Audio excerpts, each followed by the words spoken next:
My name is Clara Montgomery, and at the age of 47, life had already dealt me a rough hand. I lived in Lakeside Pines, a quiet town embraced by lush forest and shimmering waters. The surroundings, with their natural beauty, usually brought me peace. However, when I think about the realities of my life, it becomes clear that everything was shifting beneath my feet. My beloved husband, James, had passed away unexpectedly just months ago, leaving a void that felt impossible to fill. Losing him was like losing a part of myself. He had always been my rock, my partner who brightened each day with his warmth. For years, he had worked hard at the local manufacturing company, providing for our family while also dreaming of the day he would buy us that shiny new car we both wanted. Tragedy struck hard when, only 2 months before he passed away, he purchased that car for me. James had financed it through his credit union, a place where he had been a member for years. But there was a catch. My name was not on the loan.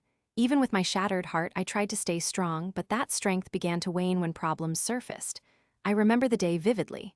Only a day after his death, I received a phone call from the credit union. They were insistent that our family owed them $5. The payment my husband had made was short by that amount, just $5. It was the day after my world had crumbled, and I felt a gut-wrenching helplessness wash over me. Despite my grief, I assured them I would ensure it was taken care of. I thought perhaps they would show some compassion, given my situation. But things only escalated. The next day, the credit union called again, demanding the car back. I could not believe what I was hearing. I explained my situation, detailing how my husband had just passed and that I had no other mode of transportation. They dismissed my plight, stating that since I was not a member of their credit union and my name was not on the loan, they needed the car returned immediately. I remember the feeling of anger rising in me as they continued to call every single day for a week. The audacity of the credit union felt infuriating, and every call felt like another punch to my broken heart. With each phone call, my frustration grew. My husband had traded in our old car for this new one, and now we were left vulnerable with no means of getting around. I tried getting the loan transferred to my name, but they flatly refused. I even attempted to become a member of their credit union, but they denied me simply because I did not work where my husband did. What kind of establishment does that to a grieving widow? It was as if they were preying on my vulnerability, and I felt trapped in a whirlwind of sorrow and rage. But then a spark ignited deep within me. As helpless as I had felt, I knew I had to fight back. I decided it was time to show them just how serious I was about retaining my dignity and rights, even if it felt like swimming against the tide. So, I struck a plan. I planned a trip to a car dealership 6 hours away, one where they knew nothing about my past troubles. I drove there, determined to get what I desired, and before I even realized how liberating it felt, I purchased an identical car in my name, this time fully under my ownership. The empowerment coursing through me was electric, revitalizing my spirit.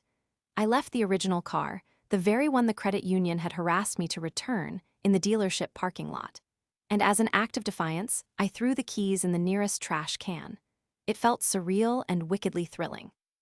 I could hardly believe what I had done.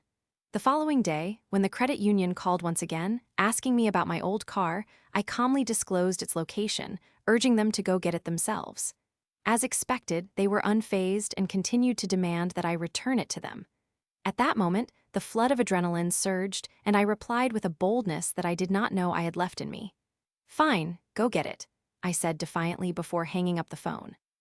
Almost as if the phone call had lifted the heavy weight from my shoulders, I blocked their number, feeling a rush of pure satisfaction. I had given them exactly what they had given me: bitterness and hostility. Their indifference had fueled a fire of vengeance in me that felt necessary. I did not falter. I had found my strength beneath layers of grief as I fiercely reclaimed my autonomy. I drove home in my new car, taking in the sunset, realizing that sometimes in life, you must stand up for yourself no matter how daunting the situation seems. For the first time in weeks, I felt a sense of liberation. I was no longer shackled by their oppressive demands. Lakeside Pines was beautiful as ever on that drive home, but I had changed in ways I could not fully grasp. No longer just Clara Montgomery, the grieving widow, I was now Clara Montgomery, a woman who could take charge of her fate. I would find a way forward from my loss, and I would not let anyone strip me of my spirit, especially not a credit union that lacked basic human decency. And while I would always cherish the memories of my husband with a heavy heart, I knew I could nurture my strength, learning to stand tall regardless of the pain surrounding me. As I reached my destination, I parked my new car with a sense of accomplishment. I had turned the tables on those who sought to intimidate me in this bleak era of my life. Life would keep throwing hardships in my path, but I would respond with ferocity. And as I set my hands on the steering wheel of my new car, confidence surged within me. I would be all right. Perhaps I would indeed be more than just all right. Perhaps I would be unstoppable.